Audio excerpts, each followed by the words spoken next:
Salam ay qardaş. Salam qardaş, salam. Nə var, nə yox? Necəsən?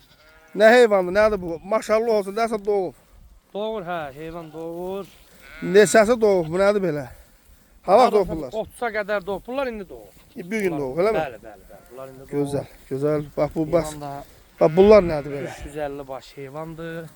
350 baş. İçində 10 dənə təmiz belə qara dolaq. 10 dənə qara dolaq var. Hə. heyvanı var qardaş. Altın nəmir bu. Bəh, bəh, bəh. İnşallah qardaş. Adlar Ramil. 400 baş da bu. Yox, 350 boğazdır.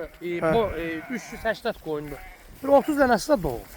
Hə, Allah gözəl. 30 dənəsi doğub, amma haçdı 200-ə yaxını birinci doğmamış ikinci qarınadır. Qəşəng, gözəl. 200 dənəsi. Sırf da yəni ağzında 2 dənə quzu çiş olan. Bax keçilər nədir? Keçilər hələf keçilərdir. Satılır. Alan olsa bunları da sataram.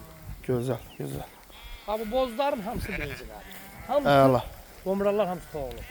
Süper. İnşallah kim alsa Allah Taala çox-çox xeyir versin. Amin Allah, amin Alsın, Allah. yıxsın, aparsın. Sırf damazlıq, təmiz damazlıq heyvanlardır. Heyvanlardakı bax bu yerlərdə. Gözəl, Amma mən gözəl. tərifləməyə nə tərifləyirəm? Buna baxan qardaşlar baxın. Bəli, Dəyər verən versin. bəli. Yaxşı qardaşlarımız da malə gəlib dəyər verər. İnşallah, inşallah.